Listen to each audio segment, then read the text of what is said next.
Either Hi, guys, and welcome back to another episode of the Green Dragon Podcast. I'm your host, Aiden. your co-host Tom. And your fellow host, Jake. And we're joined live from Wyoming today with Tom, Johnathan, friend of the podcast. Johnathan, welcome to the show. Oh, it's great to be here. Yeah. Super excited to be here with Tom, with you guys virtually. Yeah, this is gonna be a lot of fun. We were just talking. Actually, we were talking right before we started recording here about the founding fathers and the kind of the internal turmoil there was during the founding of the country. What were you just about to say, Johnathan? Because I think we should start there, and then we can always move into the topics we kind of talked about later. Yeah, let's just roll back to where we were, reset the combo. Okay. Yeah, I was talking with Tom about the remarkable fact that in the forming of the country, basically you didn't have a civil war between say 1780 and 1788, right? Mm-hmm. That the country really did have a moment in which after Britain said, okay, we're done. You guys are fine. Do your own thing, right? There was this moment in time in which, well, if George Washington had wanted to, he probably actually could have become a monarch. I mean, his popularity really was that high. The army was 100% on board with him. So it's kind of remarkable that we didn't become a monarchy. I think it's even more remarkable that 13 colonies, representing, even for the time, a wide variety of philosophical backgrounds in its different members, didn't then separate into 13 different countries, right? I mean, you're talking about a nation of people who comprised mostly of people who got on a boat because they were sick of the status quo. They wanted to go do their own thing, and they were willing to sail across the ocean to go do that, right? So you're talking about a group of people who already come from a cultural standpoint of extreme independence, right? And the fact that then they come up with this idea of the United States, and we're going to come up with this rule book, the Declaration of Independence, the Bill of Rights, and the Constitution, and we're going to live by that rule book, and everyone got on board, right? To greater or lesser degrees, and it wasn't like Thomas Jefferson was always an ally of James Madison, and Thomas Jefferson had a lot of enemies. But nonetheless, in the formation of the country, we were able to have a rhetorical battle, right, in which certain documents were written certain ways, certain parts of it were written in certain ways, much to some others' chagrin, right? Everyone made compromises. And yet, what I was saying to Tom was, no state, no group of people went back to their ivory tower and said, no, we're not going to be a part of this. Like 13 original colonies were actually able to become a country, and then actually add, and more people were able to join. And again, I was commenting to Tom how there was this great rhetorical battle where people who were given a liberal education were battling out what is going to be the structure and the nature of this new enterprise, these United States, and what is the even more remarkable fact is that despite the disagreements, the project moved forward. Yeah. And it was, like you said, it was a battle of ideas to see which ideas would win out. Yeah. More of like all the other regimes essentially in Europe was always a battle of strength. Like who had the most arms and who could channel that the best, like if you had enough spears, if you had enough knights, men of war ships, like if it was like just ideas were in the play, but it was more like who could overthrow who. Well, yeah, that'd be an interesting question to look at in history. Is that where do we see in history a rise of the actual judicial process, right? I mean, we always, might makes right has been a complaint of cultured people forever, but could you compare 1000 AD to 1500 AD to 2000 AD and say, like, no, people as Western civilization, let's be more precise, Western civilization has had this increasing reliance on the judicial process in both the transfer and the maintenance of power and order? That's a huge question. I'm not ready to like come down on one side of that question or not. And I think a cynic would say, well, oh, come on, we're at war all the time, right? There's, war is still always with us. However, I would immediately point out how few neighboring nations in the West fight each other at this point in history, right? Like in 1500, it was very likely that France and England were at war, right? Whereas now, that would be a departure from the norm. Right. Yeah, it was a free for all back then. It was like every other day that somebody was starting a war with somebody new, and you were lucky if you weren't like at any point in time engaged in some sort of conflict. It's very reminiscent of like what's going on. Yeah.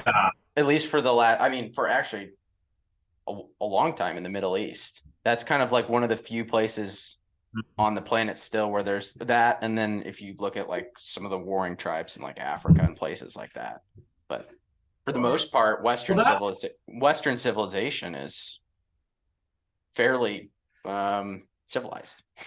even though there's some things where it's just like, I don't know how civilized we are. Yeah. So Thomas Friedman wrote this great book called From Beirut to Jerusalem. Mm-hmm. And he talks about the Lebanese Civil War, and then also the continuing struggle, the continuing struggle of the Palestinian nation inside Israel, right? And he says in his last chapter, and he says like, okay, well, like what are actual solutions? And part of that chapter is him addressing the West. And he talks about how in the West, we do actually have this cultural norm that our grandfathers could have fought and we can be allies, right? Like Germany and America, right? We still probably have grandfathers and great-grandfathers who tried to kill each other, right? 70, 80 years, is it 84 years ago now? Yeah. Yeah. Mm-hmm. And so who tried to kill each other, and now an American company can ally with a German company to bring some product to market.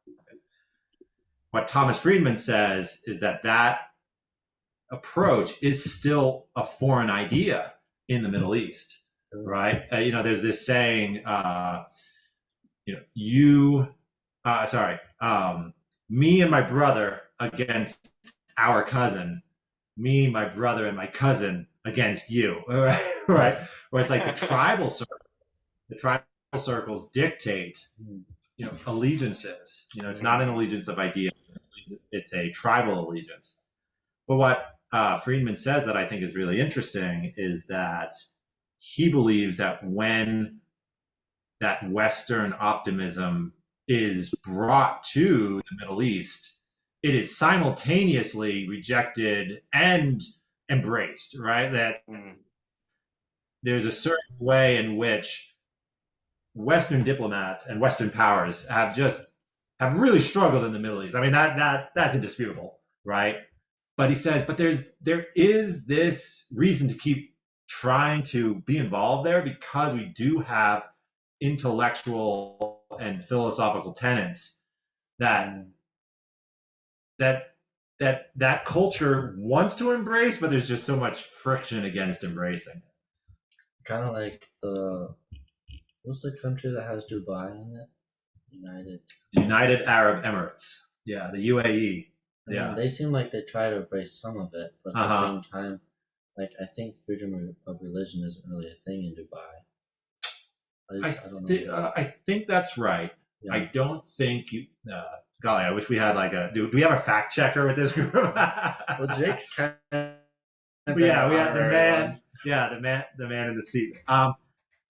So I went there in 2015, and if I recall correctly, I don't think you can have a synagogue or a church, like a public synagogue or church. So you couldn't buy land and build a church. For anyone listening, I am willing to stand to be corrected, but I'm pretty sure that's the case.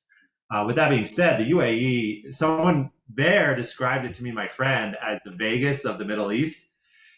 And we were like, what are you talking about? Like the Vegas of the Middle East. And he said, oh, yeah, like in lots of countries in our region, things are far more restrictive than they are in the UAE. And we're like, give us an example. And the guy said, he's like, if you're in Saudi Arabia and you go to the mall, the women go to their section of the mall, and then the men go to their section of the mall, which I don't know what the men's section of a Saudi mall is, or what they got over there. right? But they said, even those public activities are completely separate. Whereas here in the UAE, you can actually shop with your wife or your sister. So he's like, yeah, the Vegas of the Middle East, baby. It was remarkable. Yeah. Okay, I did a quick fact check. The Constitution states that Islam is the country's official religion, but it does guarantee freedom of worship as long as it does not conflict with public policy or morals. So that's kind of the I don't know. I feel like that's an easy way for it to get freedom of religion to quickly get squashed. Depends what the public policies and morals are. A lot of room for interpretation there. Yeah. But what was interesting about the UAE is we did not meet a single citizen of the UAE. Really? Yeah, not one. Yeah, all tourists? No, all their labor is foreign immigrants. Mm-hmm. Yeah, so the first group you're most likely to meet is Filipinos. Yeah, because the Filipinos, they clean all the hotels. They take care of all the public services. So like if you're taking the train from one spot to another, you'll see this group of Filipinos walk in, just clean everything, and then they waltz back out, and then you continue on your way. So yeah, and then a lot of the servant, like a lot of the, say, receptionists or people who have to have a good command of languages, a lot of those folks are from Eastern Europe. Mm-hmm. So yeah, it was really interesting. If you guys get the chance to go, I mean, it's the Vegas to the Middle East. It's a good time. yeah. I've heard like from a company like investment standpoint, the reason it's growing so fast and people are moving there is because I could be wrong on this, but I think it's tax free. I think there's like no income tax, and I think and I think I think there's certain tax breaks for foreign companies that want to come in and basically invest in building or land or open up a business there. So I know it is like really attractive from like a Western investment standpoint. If you want to move to Dubai, it's like a pretty good place to go and open up your business. Well, what's his name? Eric Prince lives in the UAE, right? The founder of Blackwater. Is that? When I read his book, his last chapter said, man, we're gonna need some fact checkers left and right. Yeah, don't worry. Yeah, I think Eric Prince now resides in the UAE. I don't know if it's Dubai or Abu Dhabi. Yeah. So, yeah. But watch me talk something like that. That's very interesting. Yeah. Have you read his book? No, I listened to a cool podcast. Yeah. What's it? Jake, have you read that? No. Civilian Warrior. Okay, yeah. I've heard of that. Yeah, I've heard it's good. Yeah. There's actually a guy in town at the gym. He's one of the trainers. Yeah. His name's Rockefeller. Okay. I met him. I'm not. But he was with Blackwater.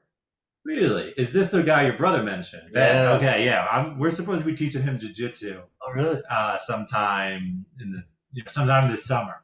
Okay. Yeah, Ben's been trying to bring him in for some jiu-jitsu lessons. Yeah, I think he's a special forces operator, and then was Blackwater, and then he's a practitioner trainer for Middle Eastern people. And now he's what do they call them? Defense contractors, or defense contractor. Yeah, so he does that on the side, and he's also personal trainer. He's a cool guy. Yeah, what's his name again? Rob Clover. Rob Clover. His wife's April Clover. That's cool. But yeah, I know. It's so that I don't know if I told you guys, but I find I feel like all like the cool people come to High Mountain for some reason. Like there's this one guy I met, his name was Chris, and his brother is an active Navy SEAL. I think he's in SEAL Team 7 or something like that. Wow, that's cool. And Chris was like, he's trying to get him to tell stories, and the guy's like, he's really hard to get stories out of. But he's like, taking people down from afar, it isn't as stressful, but when you get up close and you're using knives like that gives you nightmares, And you're like, wow. And then that's crazy. I just found out Yeah, I mean, right. He's clearly summarizing multiple stories. It's like, the knife works, it gives you nightmares. And this guy Chris was not a small guy, and he was like, I'm kind of weak compared to him, so I'm like, this dude must be massive. But I met this other guy at the gym. His name's Steve, and he's a medic. And it was a medic in the special forces. He trained with Michael Murphy and Marcus Luttrell and all of them, so he knew them by name. It was like they're training with them and going on missions and stuff, and then now he works at the hospital or at the home. But I would never have thought that you'd find three pretty big guys in the military world. Right, guys who are tier 1 operators and knew and trained with the people that have had movies made about them. Right. It's crazy. Look at you guys over there in Wyoming. Here, I just thought it was cattle ranches and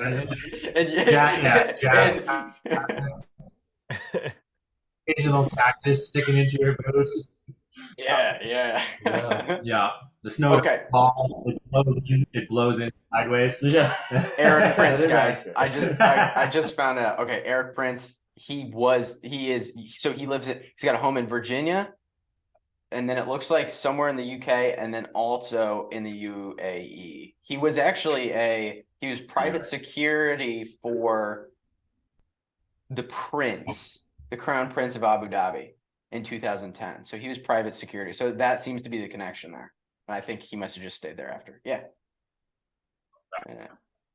Prince, I don't know. That Civilian Warriors book it's worth it. Blackwater went through so much controversy in the war, particularly in Iraq, Afghanistan too, but Iraq particularly. And Iraq is just a more controversial chapter in American warfaring. So part of the book, you can definitely tell he's trying to defend the actions and policies of Blackwater against the very public criticisms, right? But nonetheless, it's worth a listen. I mean, I think for the most part, he does a good job of presenting his side of the story in a way that's both reasonable and not overly aggressive towards his detractors. So. Yeah, I listened to a podcast on the Sean Ryan show. Okay. I don't know if you've heard. He was a retired Navy SEAL. He brought Eric Prince on. It was a really good podcast. But they were talking about the controversies and how they were finally taken down. It was Hillary Clinton pulled a card on them and pretty much bankrupt them all. Oh my God. And they had won, I think, 2,000 suits before that. And then she was the one that officially closed on. Figures. Right. And then, but I found out that he's a Catholic and a father. Eric. Yeah, he's got 7 kids? 12. He's got 12 kids? 12 kids. He goes to the Mulligan clan. He must have married again after he wrote the book. Because his first wife died. Really? Yeah. Yeah, his first wife died. In 2003. I want to say Joan Prince. There we go. Joan Prince was his first wife. 2003, she died. And then he divorced his second wife in 2012. And then he's that was remarried. Joan, right? Joanna. No, wife. Joan And then was the Joanna first. was the second. Yeah, he's got a thing for that style of name, I guess. But then the last one's Stacy, Yeah. so they seem to be together still. But yeah, he has Oh. seven children. Yeah, 7 children. Yeah, no, he's a Catholic. He is very open about it. Yeah. Yeah. You're not a guest, but Uh-huh. I mean, at the same time, it seems like he was doing a lot of good stuff. Right. Because they had a perfect record, didn't they, of never losing a VIP? That's certainly the claim in the book. Yeah. And I have no particular reason to question it, but his book's the only one I've gone. His book is the only in-depth take on the subject that I've read. So yeah, I mean, I guess I'm a little older than you guys. Oh God, I turned 35 this year, so so I do remember the Blackwater controversy back when it was happening, especially the Iraq adventure. So yeah, I mean, this kind of relates back to what we were talking about earlier about like the West, our Western civilization, the American ideals. I mean, what are y'all's take on American foreign military adventures and well, generally, or if you have like specific takes on specific campaigns? I mean, I think that's one of the most troubling aspects of the modern American presence in the globe is, okay, what are we doing in the Philippines? What are we doing in Japan, Eastern Germany, Africa, right? I'm not saying we shouldn't be there. I'm not. But what are we doing? And how does it fit into some of the ideals that America has both preached and tried to defend, right, on the national stage? Do you guys have like a lot of thoughts on that? I've been learning more about it recently, but I don't know. Do you have a take on it, Aiden or Jake? Because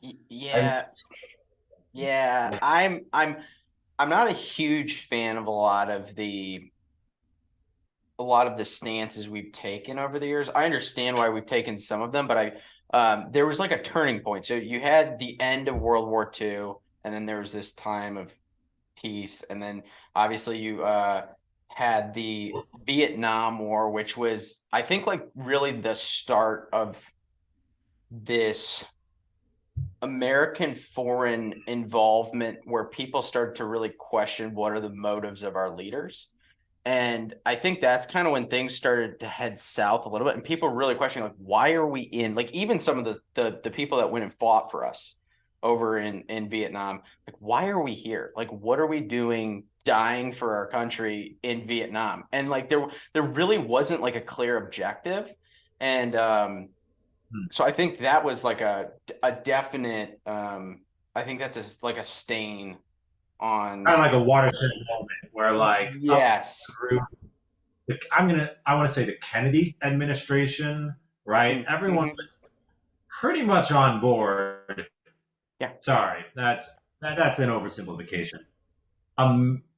The American nation could be pretty accurately described as being fully invested in whatever war it was fighting, right? Yes. I mean, Korea is America's forgotten war, but like we were in it to win. Vietnam is the first time where America has angst about its own conflict, right? Yeah. I mean, I hate to. I mean, every war has been controversial. Every conflict we've ever had has had its critics, right? Spanish-American War, Civil War, but Vietnam, there was this angst about it, and Lyndon Johnson did not have the people behind him, right?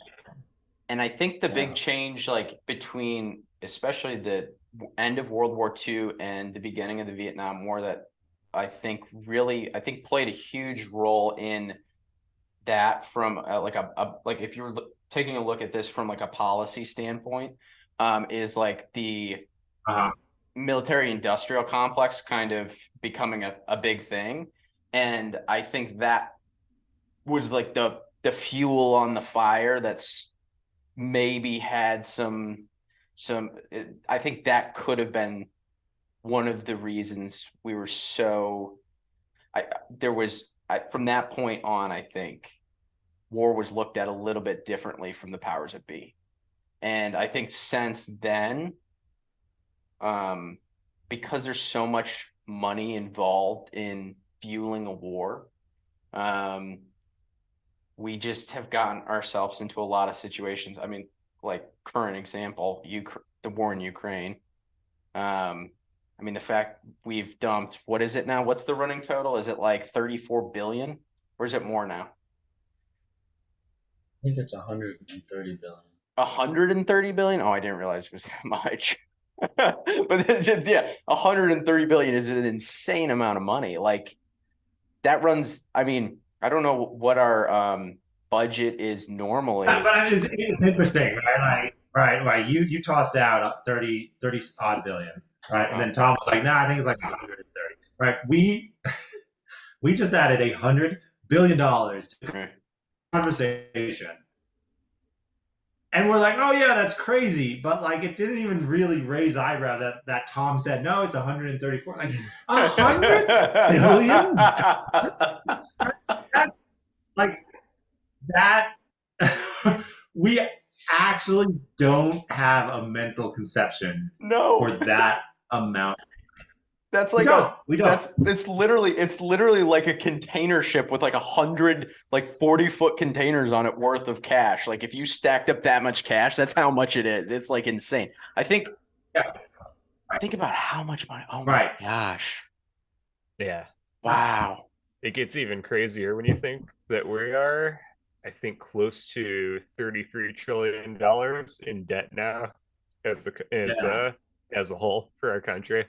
And even that number, it becomes imaginary numbers. Exactly. To your guys' point, like that doesn't even phase you when you hear 33 trillion. Like it's just the sheer it's unimaginable. But I think that's also the issue. I'm going to do a quick calculation on my phone. Like if you had $100 billion, my phone won't let me add more zeros. I forget. I'm just like, how much money do you have to spend every day, right? To spend $100 billion in a year. You know, it's like, it's just out of control. Yeah, that'd be like. But another good book, Red Storm Rising, Tom Clancy's. Tom Clancy's call it vision for how a conflict between Russia and NATO in Eastern Europe might play out, right? And of course, it's a novelization, but Clancy, I think, hit on a very good point that in the book, Russia has its oil supply threatened, and so the powerful class of generals that control the majority of the military say, well, we need to be ready to go to war in case we need to go capture oil fields down in Saudi Arabia. And there's a few voices, call it, voices of hesitation, saying like, we don't really know if we want to go to war. Like that's big, right? Or we're going to fight NATO. Like, holy cow, that's really opening a can of worms. And they sell it of like, well, why don't we just get ready to go to war? And if we have to, we will, right? And they just slide it right past, right, the civilian leadership of like, we're just going to get ready. And then if we have to, we're ready to go. But then basically the decision is made, right? You put that much time, money, effort, ambition into play. You put that, you let the dog off onto that long of a leash. You're going to have to let it off the leash at some point, because it's going to start running, and you're going to have to let go of the leash, right? And so I thought Clancy made a good philosophical and psychological point about human beings is like we put that much effort into being ready for something. Eventually, we want to do that thing, right? Yeah. So. Well, it's interesting you mention that because today I was listening to an interesting podcast with Jordan Peterson and Robert Kennedy. Yeah. I don't know if you saw that. No. Really interesting conversation. Yeah, I like Robert Kennedy. He's got some good stuff to say. Yeah, he's a smart cookie. He was talking about the Ukraine war and like how Russia during the Cold War, Russia was asking the U.S. and NATO to not expand anymore to the east with NATO. Yeah.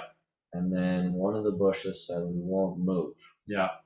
And then they actually moved 1,000 miles east after they said they wouldn't. Right.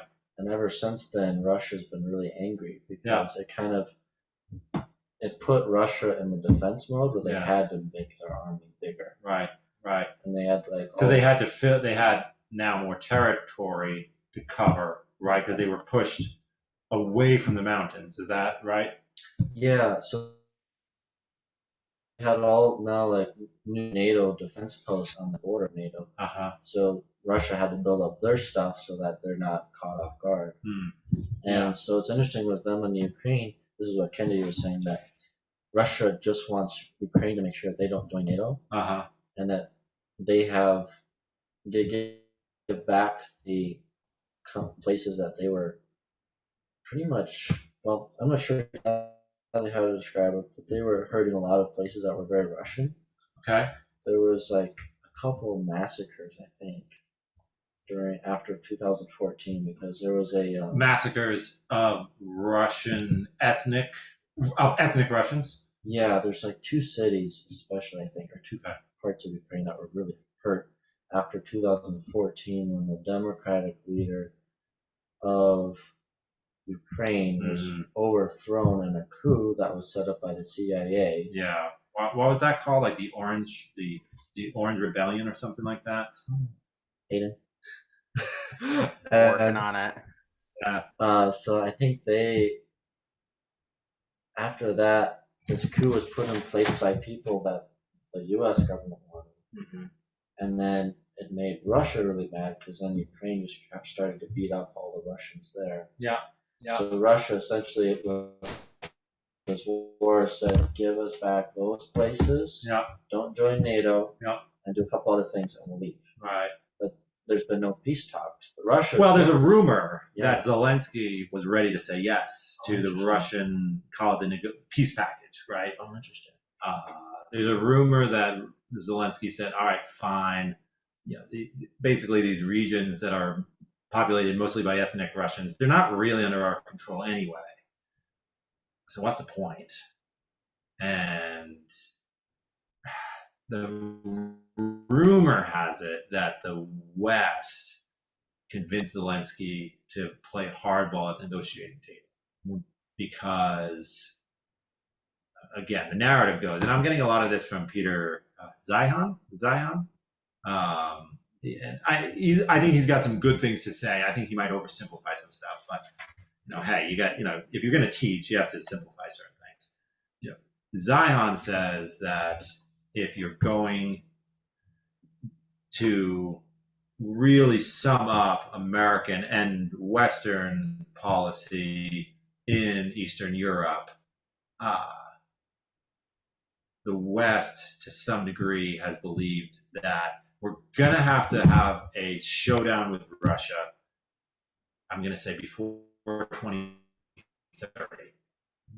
And so, to some degree, if Zelensky was ready to capitulate in a certain way and negotiate, there were powers inside the West that said, you know what, this is just delaying the inevitable.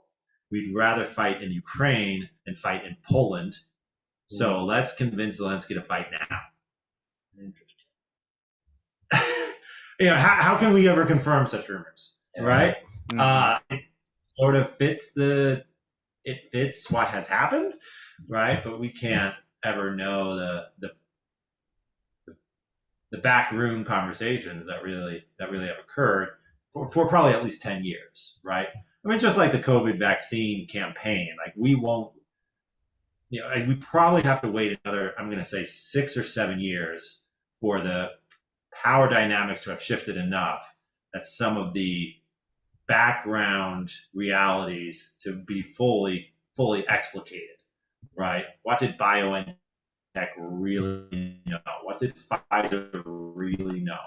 Mm-hmm. What was because there's just, if you want to get outraged about any of these things, there's enough rumors on there has to be this historical patience with a lot of these matters. Yeah. Right. And give honest reporters the time it takes to dig up the real information. Yeah. It's interesting you mention that because I don't know if you've listened to or heard of Dr. Robert Malone. I've heard the name. Yeah. So he was actually the inventor of MRNA technology. Back in the 80s. Okay. But since then, he said it's not ready for use yet. So he's like, what they pushed through, they said when they're making a vaccine and genetic treatment, there's two totally different verification tablets, pretty much. Like you have two different protocols before you can bring that to the market. Okay. And he said what they did is they pushed through the vaccine requirements. They didn't meet them all, and they didn't clear any of the genetic ones. Because mRNA technology is dealing with your DNA. It's like, sure. It's pretty like high tech stuff, but it's not like you can just put it in anybody and just hope it works. It's like he said this is really advanced stuff, and you can't just put it on a mass scale. So he said he's been you can, but you don't know if it's gonna work. You don't know. You could put it at a mass scale, but it would be best to do it gradually, like sort of scale up to mass application, right? Yeah. Which we did not do. Well, I mean, right? I mean, in April 2019, these vaccines weren't even being asked for. In April 2020, everyone in the world wished they existed. And then in April 2021, I think it was April 19th, 2021, the vaccines became available in America to non-frontline personnel. Right? So if you were just your average public citizen, you could go and get the vaccine.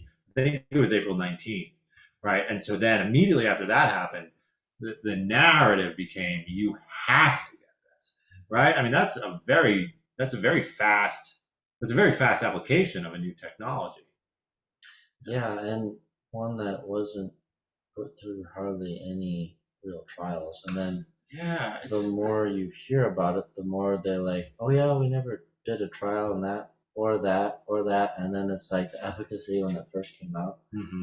They actually had some really interesting studies. It was like they would say, like, for example, you have 100,000 people and there's, let's say, 100 people in that 100,000 people die. So let's say if you made a vaccine and you only have 97 people die, it's only like so much percentage increase in like capability. What they did is they just looked at the 100 people, not the 100,000 people, and they said, oh, we saved 97 people, or we saved 3 people. Wait, are you saying they like cherry picked their best performing 100 people? Yeah. Exactly. So they did that, and then now they've been backtracking. So now, like, if you look at, I think Moderna's website, it's like a 20% effective, whatever that word is. 20% effective rate. Efficacy? Efficacy. That's it. Okay. So he does a really good job of just explaining all the problems, all the holes, and then tells you what's going wrong, why it's not working, and what are the dangers. And this is Robert Malone, you said, who sort of pioneered mRNA technology. All right, but hold on. I mean, I feel like I have to be the devil's advocate here. I mean, this is very much a layman's understanding, and I hope the more medically informed will correct us in the comments and right. Yes. We're gonna put a disclaimer out there. None of this is medical advice. Please don't take anything that we say seriously. I mean, a layman's understanding, but my understanding is that you are introducing a chemical package into the bloodstream to encourage human cells to produce a protein that you programmed, right? You said, like, produce this protein, which is ostensibly needed for for combating a given disease in that same person, right?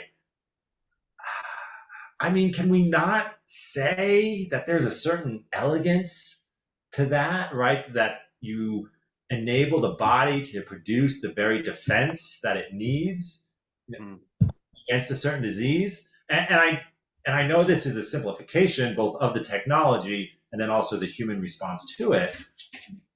But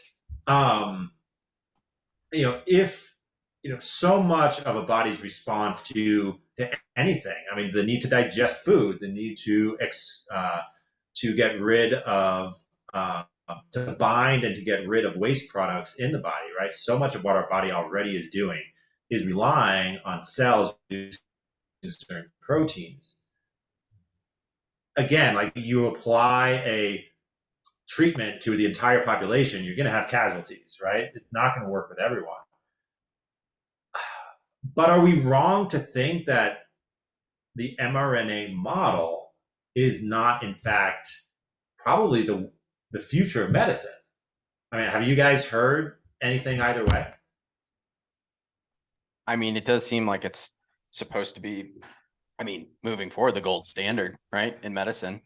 I would say anything DNA based is going to be probably the gold standard moving forward. I can't see it going any other direction with the current treatments that are out there. Our bias, you're saying, Aiden, our bias in Western medicine is going to be to sort of hew close to genetically informed treatments for everything. Exactly.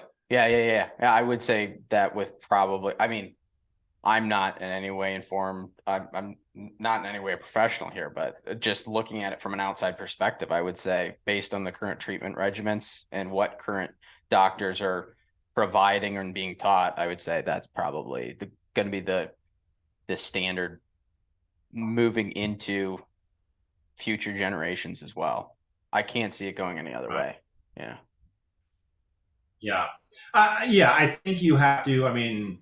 Just like with I remember, I don't know if you talked with your class much about this, Tom, when you were at WCC, with the senior year, that conversation that comes up about evolution, right? And the legitimacy of the theory of evolution. And part of that conversation is you do have to break down there's more than one element to the theory of evolution, right? Common origin, survival of the fittest, right? Those are two separate ideas. I wonder, can we go back and look at 2020 to 2022, and can we parse out a little bit what happened and say, okay, maybe mRNA technology shows some real promise, but the publicity campaign around that technology was dog shit. Right? I mean, you have the president of the United States giving his first State of the Union and scolding people, get vaccinated, America. How is that the president's position to be advising the entire nation on their medical needs? And that's the tip of the iceberg. But I would say the whole publicity campaign really was ill managed, right? But I think in a way, people of a certain political persuasion started throwing out the baby with the bathwater, right? I'm not a medical expert, but I do think that this technology shows promise. It shouldn't be vilified because it was introduced in a very weird way, and I think in a very inelegant way, right? Well, and the standard process for making vaccines is 4 years, at least. Yeah. And then there's this really interesting guy. His name's Nick Hudson. Okay. But he's an independent researcher of like kind of macro ideas, micro ideas, political things. So he looked heavily into 2020 COVID everything, and his name was website's pandata.com. Pandata. Okay. But it's really interesting. I'll send you the podcast actually. Yeah, that sounds baller. He breaks down he calls them the 20 untruths of COVID. So he tells you pretty much like every protocol taken was like the worst thing you could have done. Huh. Because like he said, when you try to make a vaccine for a pandemic that's already happened, you're not going to stop what's already infecting people. He said because at the rate at which you can make a vaccine that would actually be effective for that, it's probably going to make it through the entire population. And so you're chasing mutations. Exactly. But you're constantly 8 to 18 months behind. Yeah. So he said that was one flaw, but then he also said like the reason why people the way our immune systems work is we're supposed to be around more people, because when a person gets a pathogen and they fight it, they make that pathogen weaker for the next person. Oh, how walk me through that a little bit more. I don't know how it works exactly in your body, but essentially when your disease hits your body goes into attack mode and tries to fight it off. So it becomes a weaker state of thing when it clears out. So it's not as strong as when it first entered you. So you're saying herd immunity is a herd effort. Yeah. So it's the opposite of quarantine. So if you have something really deadly, you don't want to be around somebody because you don't know how it's going to transmit and stuff. Okay. But for example, with like COVID, the death rate was, well, you had a 99.97% survival rate. Sure. So it's not something that would come through and then like kill you like Ebola and then go on to the next person. Right. So he was saying like when you have a virus go through people, it changes and mutates. So almost every time someone gets it, it's a different form than the person got it before. Okay. But he said the more people that get it and the more people that fight it off, then the next person who gets it won't have it as bad. So really? It's really fascinating. So it's kind of like the opposite of what we were told. But that's kind of like when it's kind of like farm kids don't get as sick as city kids. Oh, that's for sure. Because they're exposed to a whole lot more stuff. Right. So the body learns how to adapt. There's this great, James Herriot story where he goes to the, obviously farming community, but he goes and visits the man whose job it was to collect and dispose of dead farm animals, right? So not only is this a farming community, but this man, his particular job is like, he collects animals that died of every disease or not necessarily malnutrition, every genetic disorder, everything you can imagine. So his house is literally piled high in the yard with the remains of dead animals, right? Oh. And James Herriot goes to help him with something, and these kids are out in the yard and they're picking at the animal, and they're like, hey, fresh meat, so he's got these like 4-year-olds, like scavenging on the animals.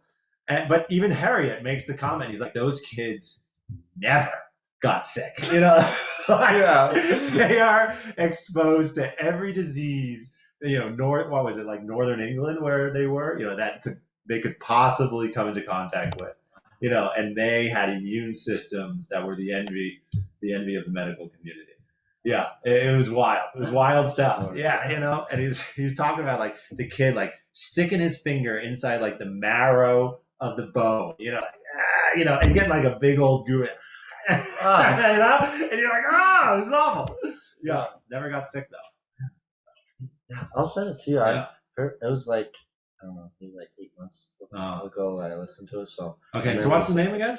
The name of the guy is Nick Hudson. Nick Hudson. And I listened to it on actually a Bitcoin podcast, Okay. on the What Is Money show. So I'll send it to you though. So the guy is basically saying that the human village, so to speak, we have this sort of, a virus attacks a human population, and a human population sort of in aggregate mounts its own defense. Interesting. Yeah, he was saying. And so it basically, it's like this kind of war where it's like we war with disease to this compromise that like we fight it to the level where it doesn't have a huge effect on mortality, right? And the disease, again, it's not conscious, but it sort of acts as a conscious thing where it sort of makes this compromise with human populations where it will stay effective enough that it can spread itself, right? It can make copies of itself and spread it, right?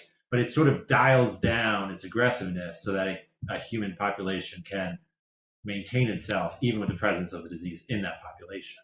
Is that kind of his case, or am I extrapolating too much? I think that is his case. That's crazy. I like that is really crazy.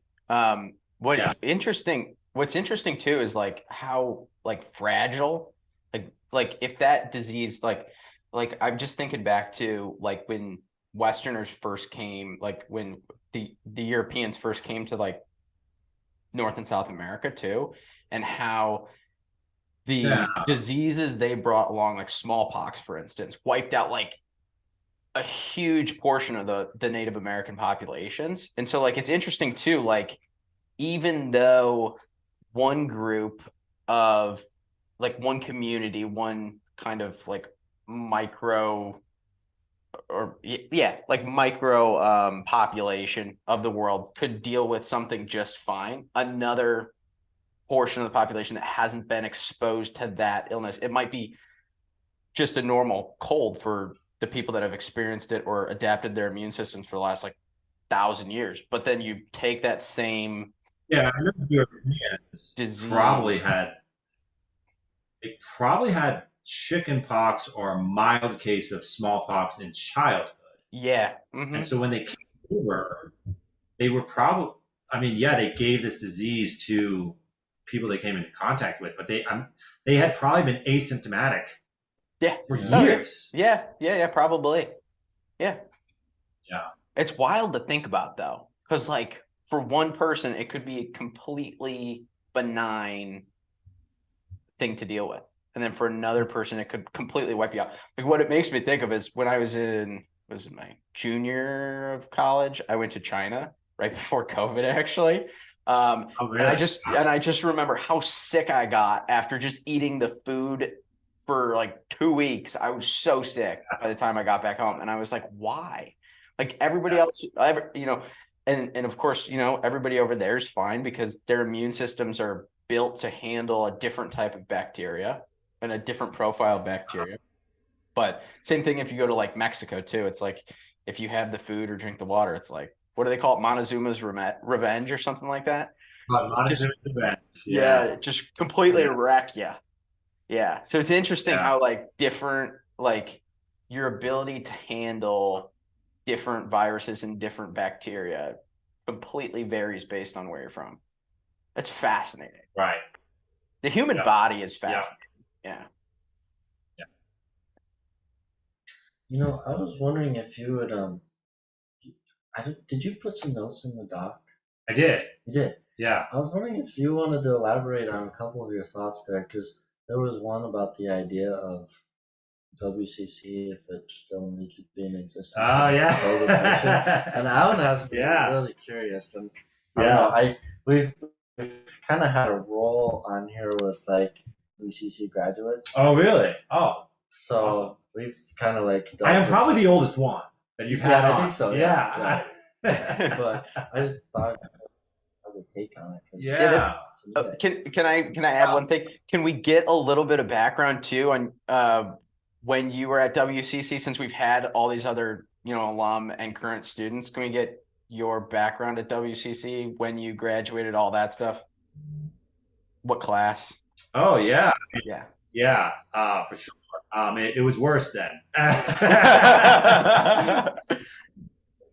Yeah, I mean, and people would ask me, be like, so like, can you compare WCC now versus WCC then? And I would tell every single one of them, oh, it's so much better now. It's just so much better, on so many levels. I mean, when we were the first graduating class, and so in a certain way, the faculty and staff, like we were like the oldest children, right? So like, you know how like parents like, it's not like they panic over everything, but it's like everything their oldest child does is a big deal, right?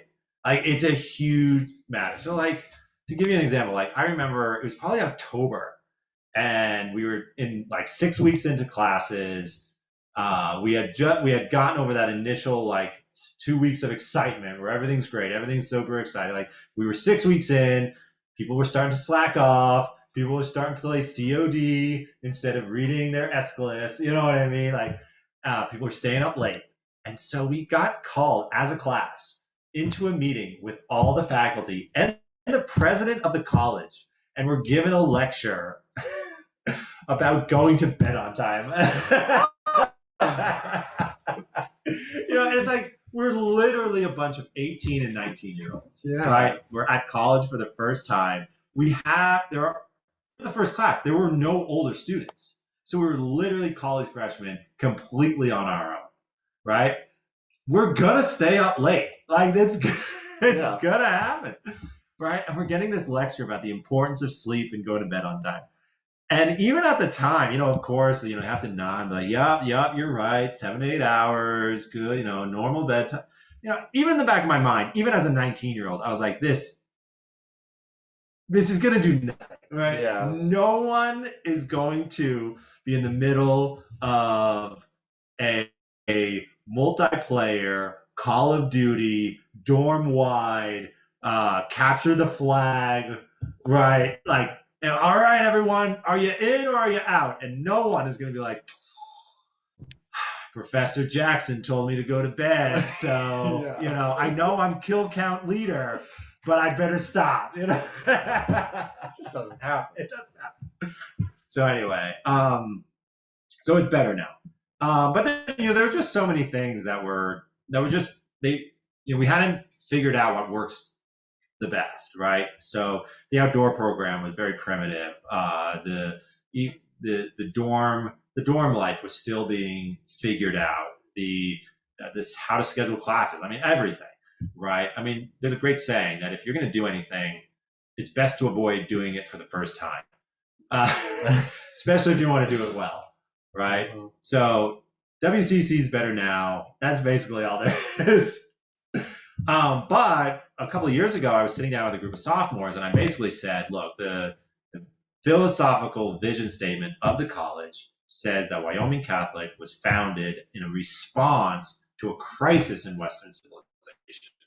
And that crisis has to do with the way we educate, this sort of enshrinement of certain parts of the culture of death into our laws, like all sorts of, I don't think you can argue that there's a crisis in Western civilization. And I said to these students, can we argue and do we agree with the idea that if that crisis was solved, WCC could go away?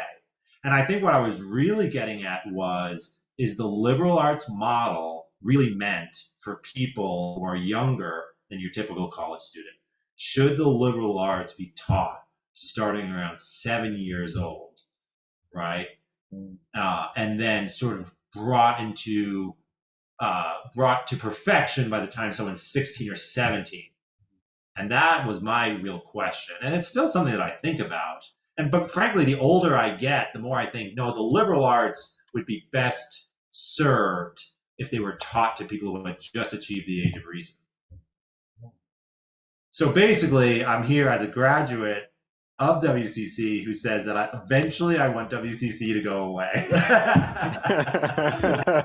not tomorrow, mind you. Yeah. But Yeah, it's kind of like when the warrior puts up his sword type of deal. So what? So when the warrior puts up his sword. Is that kind of Yeah, it? Like, yes. I think that would be a corollary of Okay. what I'm talking about. Right? When you say the warrior puts up his sword, you're talking about when will the crisis be over? Right. Okay. Yeah. But would you say take it a step further and say you should just start them young so that way you wouldn't even need WCC? That's my basic. Well, I'm saying the crisis in part is a result of the fact that we abandoned liberal education for young, right? Not entirely, not completely, right? It's not, there is some literature lover out there trying to teach Shakespeare in New York Public High School, 10,031, right? And they don't expect their students to become Shakespeare scholars. They just think everyone should have some exposure to Shakespeare, right? It's not like the liberal arts have just been completely eliminated, Right. But it's on the ropes in many ways in our society. Yeah. Right. I mean, you see this as memes on the internet, right? It's like, why should I learn geometry? I'm not going to use it in my everyday life. Why don't I just learn what amounts to like household mathematics, right? And that's a popular meme on the internet. It doesn't. It's in opposition to the idea that there are certain things about our reality that are just worth knowing, even if they don't affect your daily life. There's just a richness, right? I mean, does having a rose garden make your life better? Well, it's not very practical, but it does make your life better. Right. Yeah. Right. And the argument for the liberal arts is that there's a whole series of things that can be either known as truth or appreciated as beautiful that just are better for human life, even though they're not practical. Yeah. Yeah. Yeah, that's interesting. I would agree that it's like, I think the liberal arts work very well if you implement them starting at a young age. And then kind of towards the end of what we would consider here in the US, like your high school years, and you taper that off and then kind of tailor your higher education to something more specific. Because then what that does, I think, is it allows the child to develop this broad spectrum of knowledge throughout their formative years, and then slowly narrow it in to more specifics once they become a little bit older and are trying to develop where they want to end up long term. Because I think, I mean, me and Jake went to, well, nothing of the likes of WCC. We went to a private liberal arts, and when I say liberal arts, I mean the liberal arts. School in Naperville, Illinois, and it's North Central College. And I would say I would not recommend that education to anybody. If you're gonna go to a liberal arts school, go to a place like WCC that actually gives you a true liberal arts experience in the classics. Because what we were given was basically just take this gen ed on interpersonal communication. And we're sitting there as, finance majors and as international business majors, like, I'm literally going to find the tallest building here and jump. Like, it was not well implemented.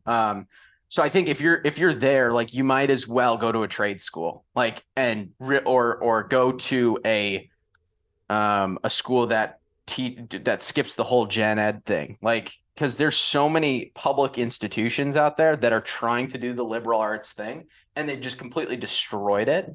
So there's like, they call it it's a liberal arts education, but it's really not. It's literally just them throwing gen eds at you so they can make more money because they can keep you there an extra 2 years. So there's a lot of like fake liberal arts educations out there. I feel yeah. but that makes It's sense. the echo of an older system. Right. We're gonna grab another beer. You want one? Yeah, and you'll find that, at least I found that from where Aiden and I went, those gen ed classes that are supposedly the liberal arts are the lowest on the totem pole in terms of how much the professors care about them, which means you could turn in a paper. I've seen some. I mean, we would do like peer review, back and forth, exchange papers, and there were some that really, I mean, Tom and Johnathan, if you guys had seen these, you would, it would probably equate to an F, a D at Wyoming. It could easily be an A plus at where the school Aiden and I went to. Yeah. So just the standards in general are really really watered down compared to standards are so abysmal that that education really wasn't even happening. Yeah. Exactly. Yeah, really where you got the majority of the value out of the education was in your what I would consider your major or minor level courses, where you were actually learning about the things you were supposed to be getting your degree in, rather than all those extra courses that you were taking were basically just filler courses, so you had to fill out your credit hours per semester. And that just seems to be the model of public and even most private institutions nowadays, even in higher education. That's why I think so many people are like, you know what, screw going to college. I'm just going to go into the trades. I'm going to forge my own path and not put myself into 80, 90, 100 grand in debt every year, right? Like you start to look at the tuition and the tuition costs at a lot of these schools. State schools cost 50 grand a year now. It's like, and what actual value are you getting out of that? And there's very little value that you're getting out of most institutions anymore. Yeah. No, I wouldn't be surprised if we saw, I'm going to say, a 10% reduction in the number of institutions of higher education in the United States in, I'm going to say, the next 10 years. Right? There's something like 4,000 and change institutions with offering 4-year degrees in the U.S. So have a 10% reduction. 10% never sounds like a lot, but I mean, 400 institutions across 50 states. You're going to know a place that closes down. Yeah. Right. I mean, that's like, at least 20 per state. So, yeah. And I think in a certain way, Aiden, you hit on a good point that people are looking at their gen ed education and saying, it's a combination of what is this doing for me, which WCC is sort of predicated on the notion that maybe that's not quite the right question to ask, right? But there's also this other reaction that people are having is that I don't even enjoy this on a certain level. I feel sort of indoctrinated. I don't feel educated, right? And that's probably a better instinct, right? But it is wrapped up with this idea of like, what is this course doing for me on a practical level? And that is tough because I think everyone here has the understanding that there are things that one should study just because they're good. I mean, is the fact that Tom has studied neo-Gothic architecture from the Middle Ages in Europe. Well, what's that doing for Tom, right? Or the fact that I've studied the works of the Impressionist painters in France in the 1860s. It's doing nothing for us, right? So I think in America we have to, I think we almost have to start from scratch. But we have to get people asking different questions than just doing for me. What kind of question do you think we should ask? I think we should be asking questions about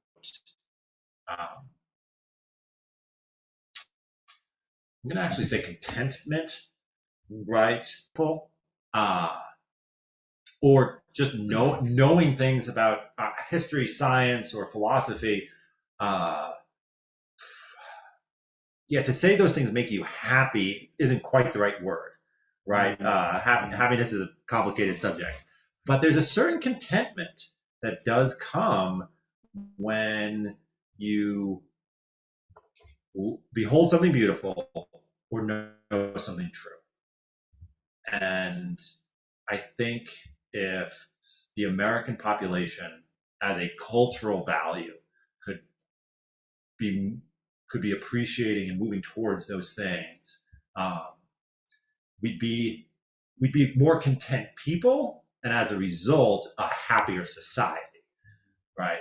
Yeah, there are miserable, well-educated people, right? Right. I don't want to deny that, but truth and beauty lead to a sort of nourishment of the soul that can be a pillar in building a person's individual happiness. It's interesting you mentioned like the individual happiness there, because I think we talked about this actually yesterday, the education system. Tom, I mentioned the Rockefellers. John D. Rockefeller, I did a little bit more research. John D. Rockefeller in 1902, he created the General Education Board and kind of created this overarching system and structure for education. But this system was basically based around the idea that schools should be it's like a factory model for a school. So education no longer was this individual thing based around the individual person and what the individual person needed to feel fulfilled. It was more just how can we pump as many and indoctrinate as many people through the same style of education as possible? How can we basically train the American person to think and act in a way which will make them effective workers in our society? And I think that's maybe where a lot of these issues that we're seeing came from. Yep. So anything you're saying, before the assembly line started producing Model Ts, we built a assembly line for minds, right? We want to produce a certain type of mind. Yeah. It was, yeah. This was in 1902. 1902, John D. Rockefeller created, and then Rockefeller's father was actually a sociopath, and he beat his children. So Rockefeller, John D. Rockefeller was already this really kind of, I don't want to say a deranged person, but he really, his outlook on everything was how can I control and conquer, basically. So that's how he approached everything. That's why they became arguably the most successful business family in the United States early on. And a lot of it came from their upbringing. And, but yeah, he was the one that actually created the structure for what the public education system is today. And that's basically just a unit to, pump out cogs, basically. So and he accomplished this how? Through grants to universities? Was he at the university level? Was he at the governmental level? where was his money going in order to create a certain type of educator? Yeah. Did it go into? I'm not 100% sure. I know he was heavily 3 or 4 research papers. Yeah. Each. Yeah, I know. Sorry, Aiden. Yeah, no, he was very heavily invested. I know he heavily invested in opening schools for elementary through like that, like grade through middle school kind of education level. And I know he invested heavily in universities as well. So I don't know exactly if he was the one opening them up. I'd have to do a little bit more research on that, but I do know it was kind of his.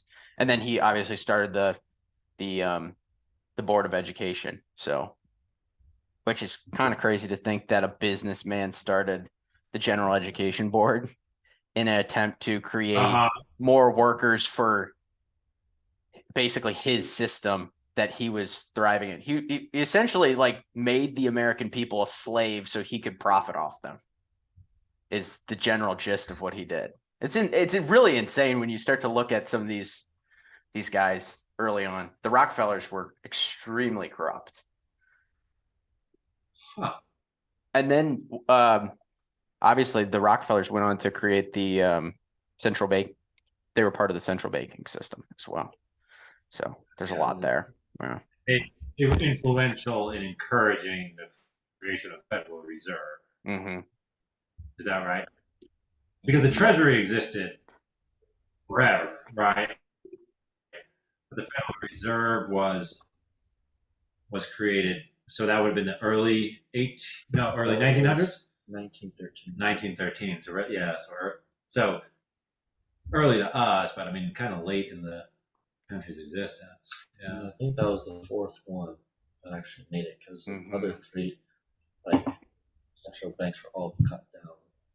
Really? Okay. And Andrew Jackson, I think, was one of the most pivotal ones, and he was so set on stopping it that he opened the back door with executive power being stronger than the banking system. That then led into FDR, which then led into the fourth branch of the United States government. Right. Isn't that scary? Just the unintended consequences of everything we do, right? We got to get this done. We got to do the things in order to get this done. And then 100 years later, right? Yeah. Your grandchildren are like, dang it. Right. You bolster the power of the executive branch in order to fight, this cause. And then it's hard. It's hard to guide human affairs with prudence. Yeah, because there's always unintended consequences. Yeah. It kind of shows you. I don't know if this is kind of I'd like to maybe talk about it more just offhand, but we can come back to the podcast sometime. But the idea of the sovereign individual. Okay. Well, I don't know what you mean by the term.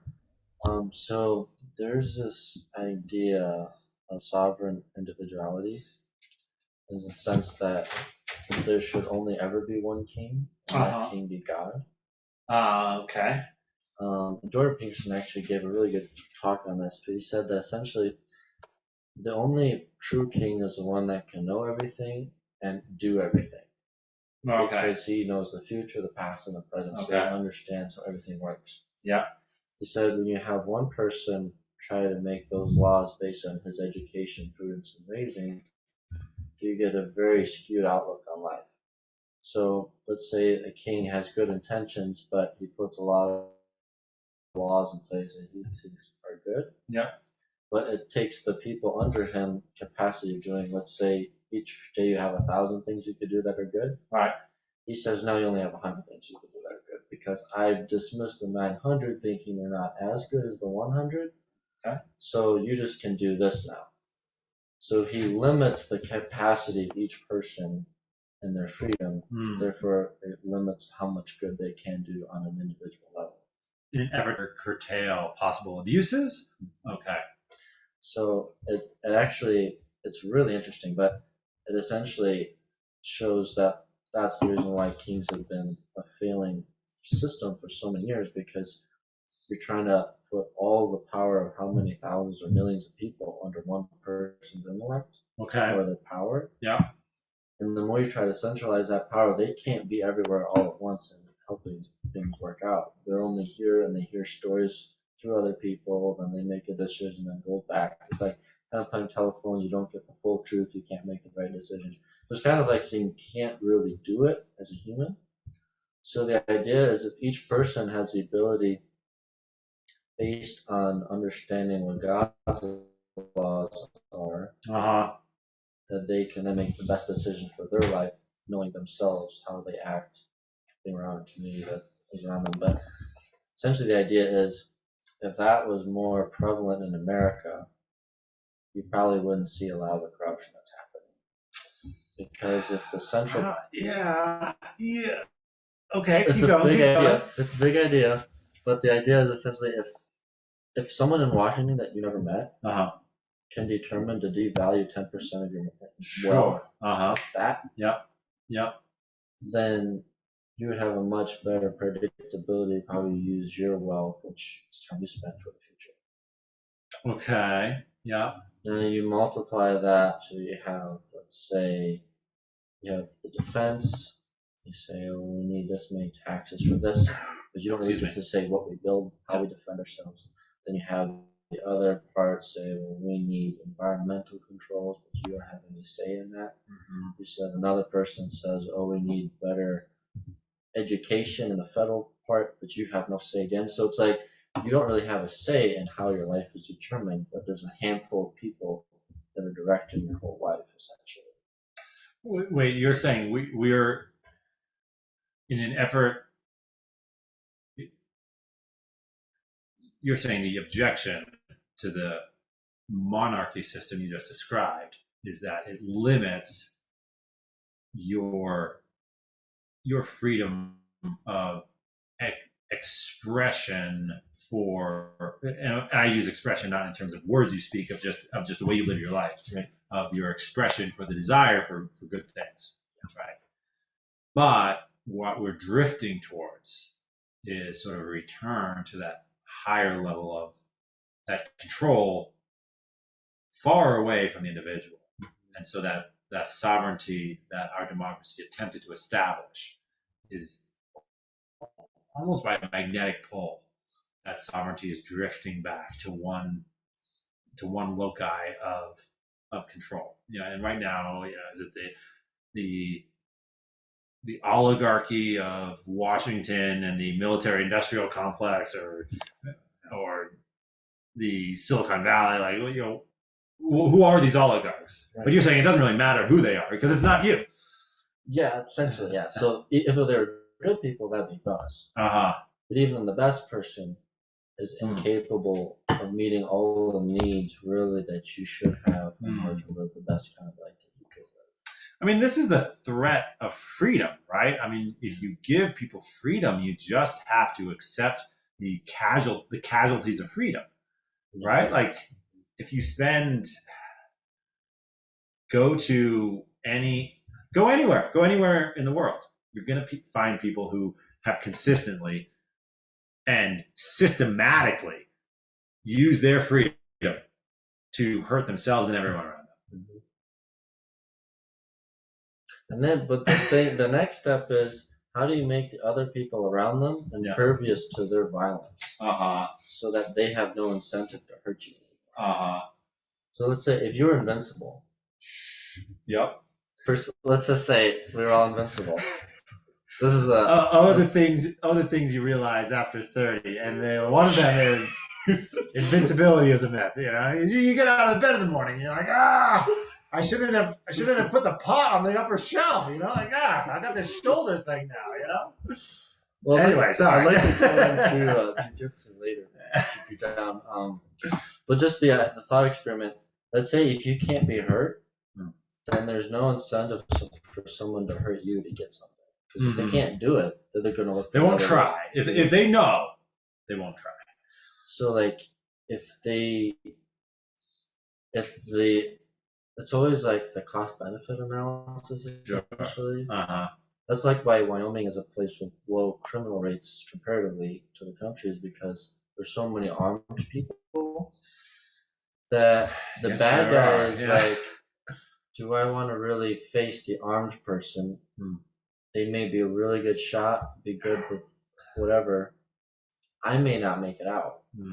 Is it worth it? Yeah. So it's the same idea. Like if each individual person was incapable of hurting another person, then would you have violence anymore? Would you have like the break of personal property in the sense of like anyway, like your mind, your body, your property, like a state. Right. But it's just a thought experiment because if you take it down, it's like, well, it seems like then if you take away all the incentives for bad acting, then you're left with good acting. So then it's more collaborative working environment to achieve a higher form of life. So it's just an idea. But I thought I would throw it out there. Yeah, I mean, yeah, invincibility is that's quite the ideal for sure. But I mean, but that doesn't mean it's probably impossible to achieve. But that doesn't mean it's not worthwhile attempting, right? I mean, a strong village, you know, where people look out for each other, that has networks of sustainability and support for individual members, they can sustain and absorb a lot more disruption, right? And then return to that normative life than a really fouled up community, right? Yeah, I mean, yeah, it's you know, if you go to the really solid Catholic community that exists around St. John's Parish in Front Royal, Virginia, right? If that one of those families, there's a terrible accident and all the children are orphaned, that community is much more capable of continuing the project of making those children productive citizens than a inner city neighborhood in Detroit that already has a crisis of fatherhood, a crisis of employment, a crisis of intergenerational wealth. Right. So, but to kind of like go back to what you were saying, you think one of the threats that you see to Americans today is this gravitational drift back to assigning power elsewhere in order to avoid the responsibility of personal sovereignty. I kind of think. Tom, would you say that the Bill of Rights would be the answer to that? Because if you look at the Bill of Rights, what it does is it gives the sovereign individual, it basically ratifies their rights to be a sovereign individual. So the Bill of Rights is technically the best attempt that we've seen to ratify an individual's rights to be free, right?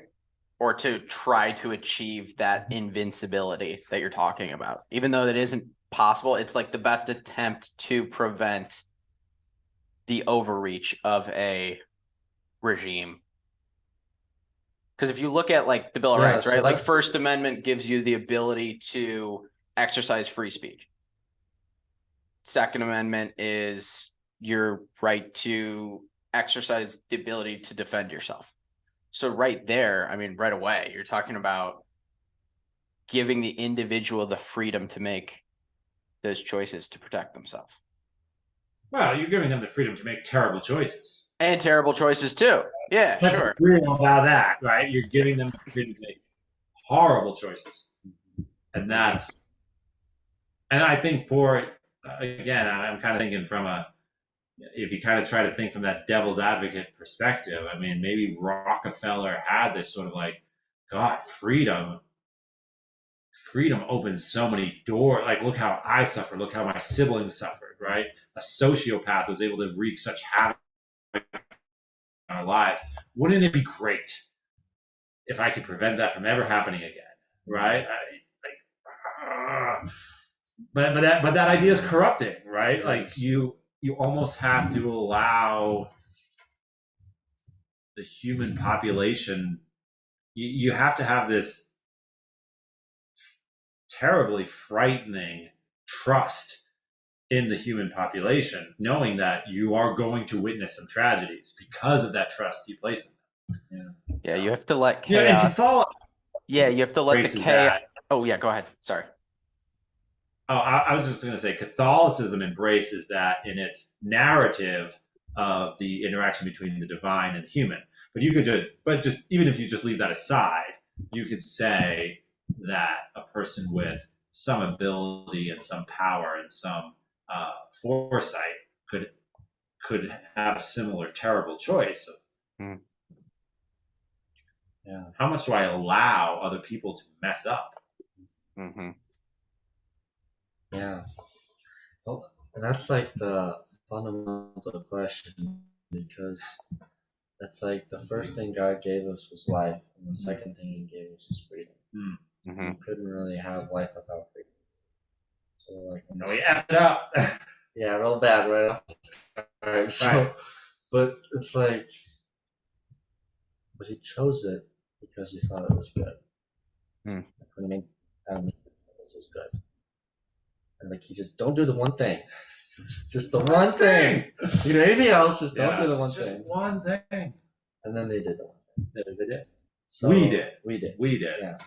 So it's, but I think if you try to eliminate all the evil that could happen, you also eliminate all the good that can happen. Mm-hmm. Because Dr. Baxter actually said this really poetically, as he always does. Of course. He was a professor for humanities and art. He's kind of like the Renaissance man in school. Yeah, in many ways. But he said the reason why hell exists is because if heaven is a place that we can live with God, there must be something the opposite that we could also choose, because we have a choice. So if we can go to the ultimate heights of heaven, then we must be able to also go to the ultimate depths. So he kind of put it in a phrase like, freedom is dangerous. It's very dangerous. Yeah. But it's very good, because it allows you to be a loving creature. So it's like pretty meta to see, could we live in a society that was free? Right. And cooperation of trying to make boundaries that we thought were the best ones to make. Right. You have to have, right, if you are going to govern, Yeah. right, govern means having both a structure and the ability to enforce it. Right. Right. Yeah. Yeah. So you have to work out this compromise. Right. I am going to put boundaries on your freedom, but in a certain way, those boundaries will be liberating. Right. If you are free to start a business without having to kowtow to certain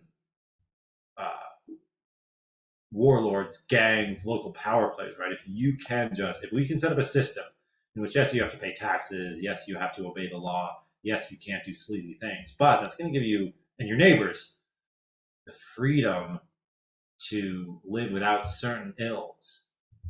It might be worth the risk.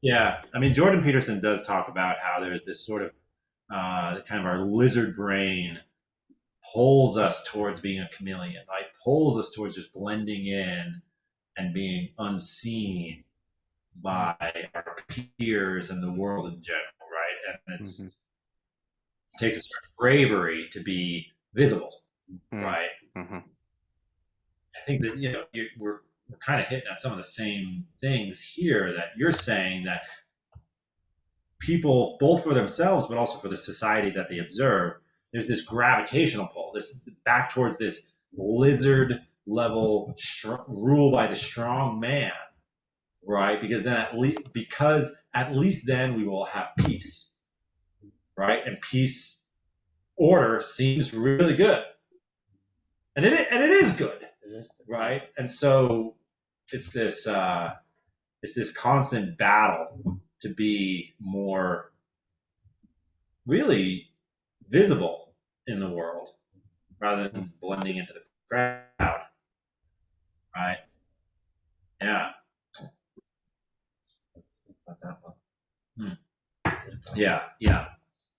Yeah, and Peterson didn't use the kind of chameleon lizard brain language. I am extrapolating, but I do think I'm representing his point. I like that.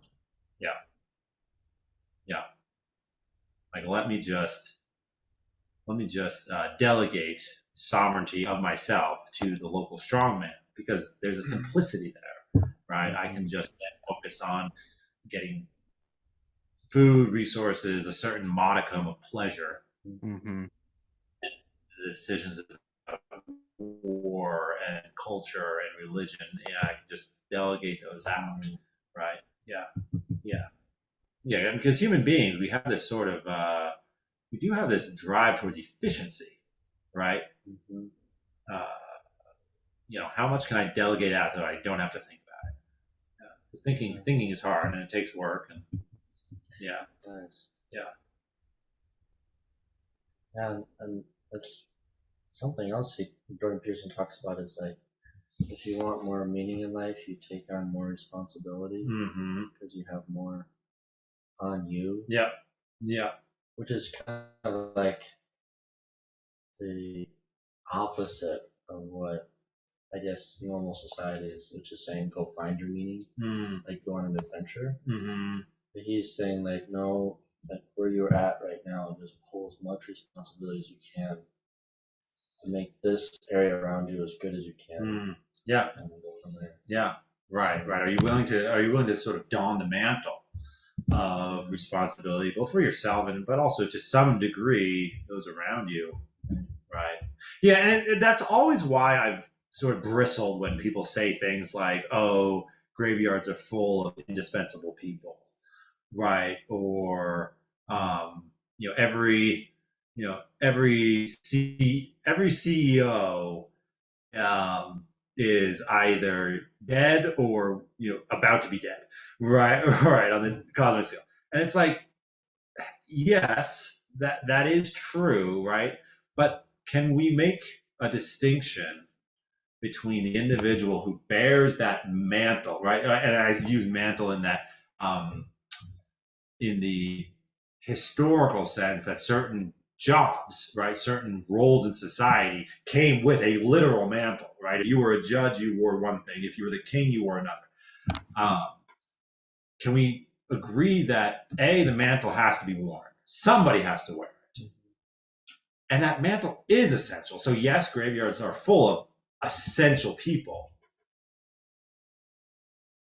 Yes, there's a time to shed the mantle and go to your eternal whatever, right? There's a time to shed that. But that doesn't mean you shouldn't have worn it. And it definitely doesn't mean somebody had to wear it, right? Interesting, Yeah. I mean, because I think, if you kind of run down the rabbit hole of, you can't take it with you when you go. Yeah, that's true. All things are fleeting. Yes, and there's some truth in that. Graveyards are full of indispensable people. I understand where you're coming from with that, but it gets real close to, you start running in that direction, you get real close to everything is vanity, right? Nothing matters. Right. And I don't think that's true. I do think things matter. Just because the play ends doesn't mean the play shouldn't have been performed. Right? Even though it's going to be over. Yeah. Right? It's very ephemeral. Anyway. But it doesn't mean you wouldn't want to have seen it. Yeah. Exactly. It's kind of like Spiderman. It's like Spiderman. Yeah. I don't know if you guys have seen the new Spiderman. No, not yet. Yeah. Hopefully somebody hears this podcast and realizes we're putting in a plug for the new Into the Spider-Verse movie. We're gonna start getting ad revenue from Marvel. Yeah, we're gonna get some mad royalties. Yeah. We were there to promote.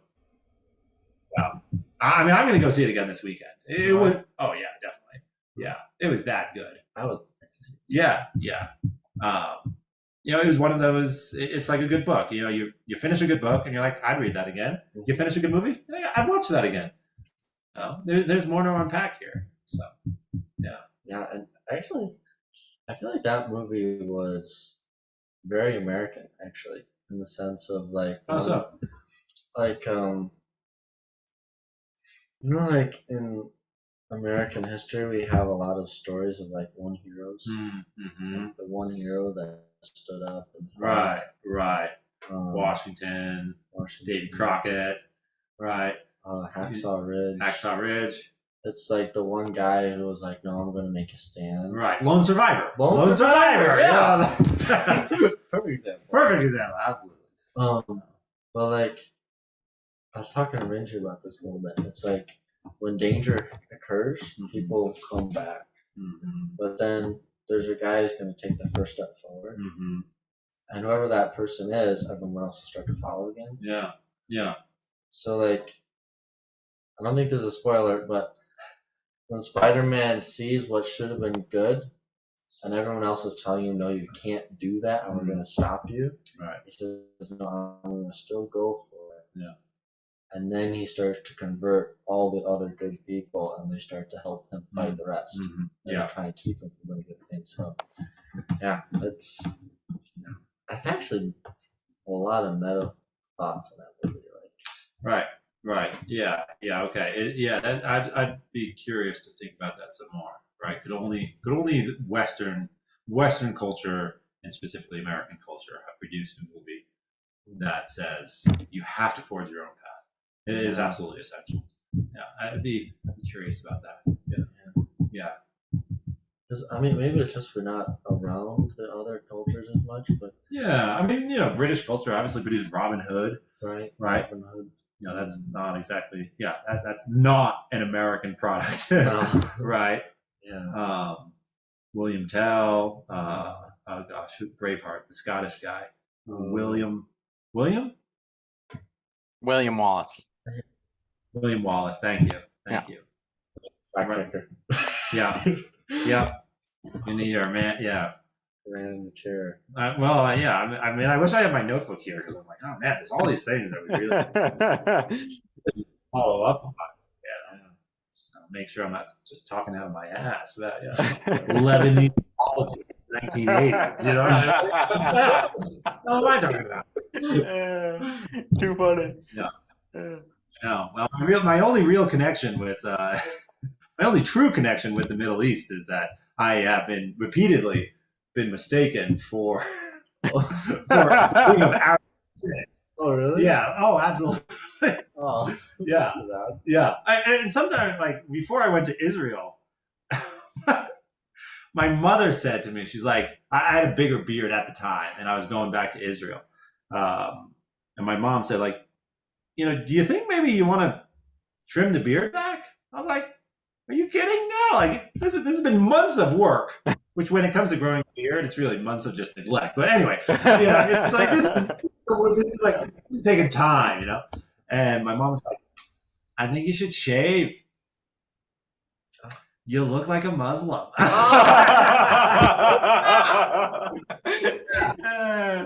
That's wonderful. Mom, you made me. Right. I mean, this is all your product, But I mean, it's true. I mean, I was at Mass one day, and after Mass, my pastor comes up to me and he's like, Johnathan, I have to tell you what happened. Okay, Father. He's like, this is a great story. And he says, you've been coming to daily Mass, for the last couple of months. I had just moved into the area. He's like, you've been coming to Mass the last couple of months. And a couple of my parishioners came up to me. So these churchgoers had then gone to the priest. And the priest says to me, he's like, and this is what they told me. They're like, Father, why do you keep giving communion to that man in the back of the church? And my pastor was like, who are you talking about? And they're like, well, he's bald, and he's got a beard, and he's thin, and, he's on the taller side, but kind of thin. And he sits here in the church. And the priest was like, oh, that's got to be Jonathan. Yeah. Irish, German, Scottish descent,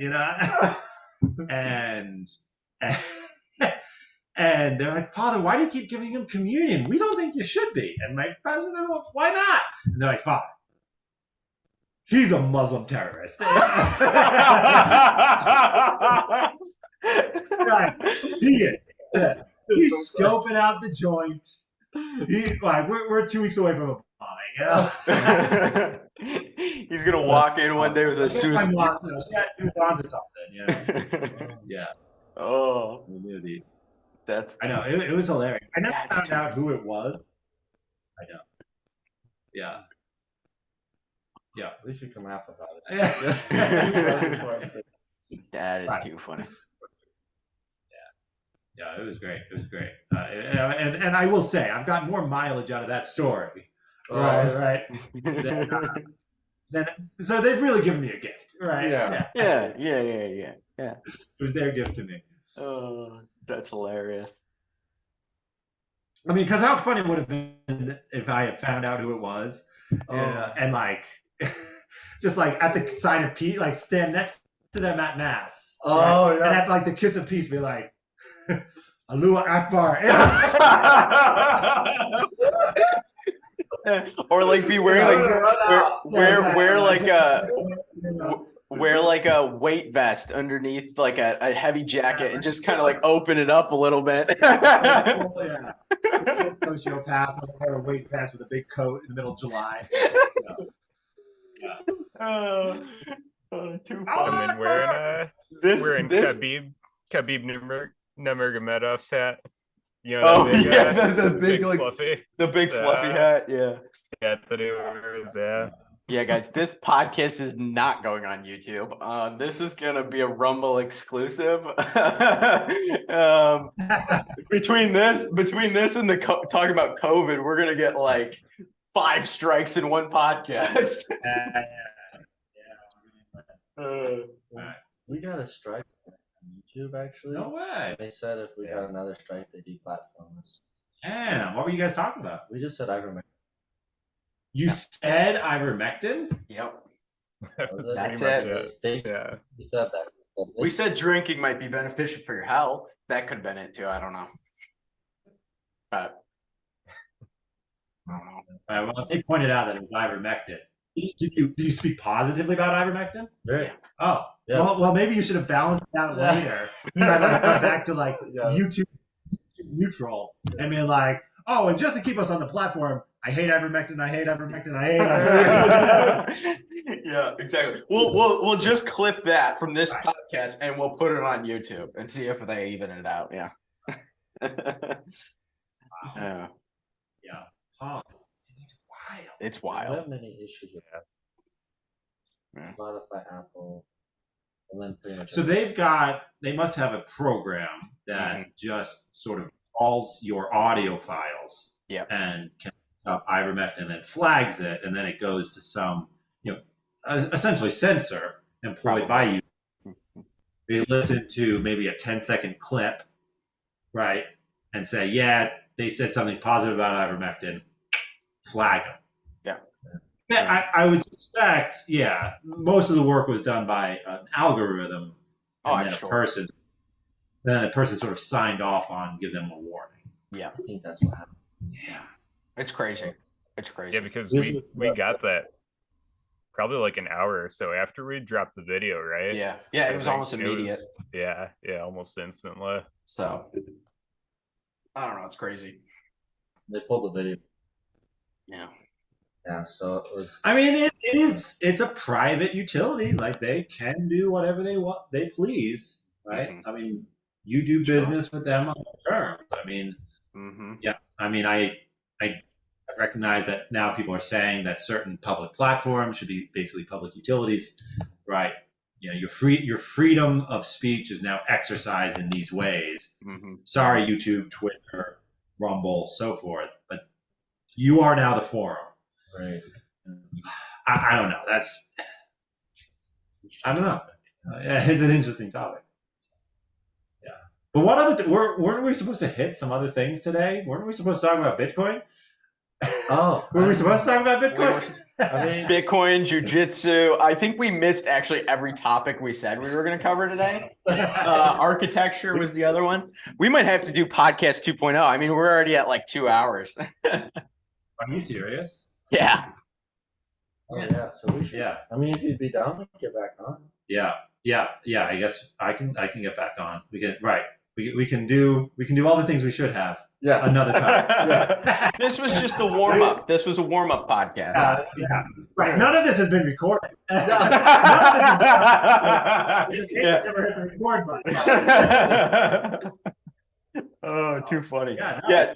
Should we cap it then? Should we cap it here and then return to our outline? Okay. Awesome.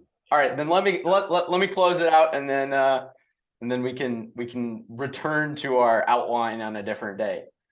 But hey, thanks for spending 2 hours out of your evening with us. This was a great, this was an awesome conversation. Even though we didn't talk about anything we were supposed to, I think we had the perfect conversation tonight. It was really good. I appreciate it. Yeah.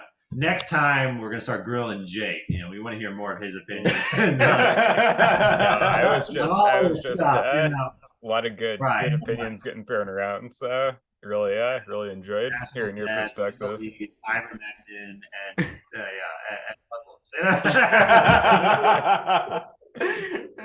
Too funny. Well, yeah, gentlemen, I look forward to meeting in person. It's a privilege to join you, be able to chat. Yeah, this was fantastic. Thanks so much. And then for all you listeners that made it through our entire 2 hours, thanks for tuning into this week's conversation. Hope you guys enjoyed the show. If you do, leave us a like, leave us a comment, a review. We appreciate it. We look forward to hearing from you. If you liked what you heard and this is the first time you're listening to us, go give us a follow on the Green Dragon Podcast, YouTube, Instagram, and True Social, and the Green Dragon Pod on Rumble and Twitter.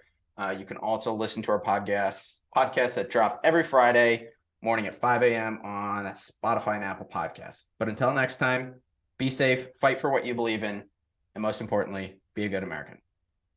God bless.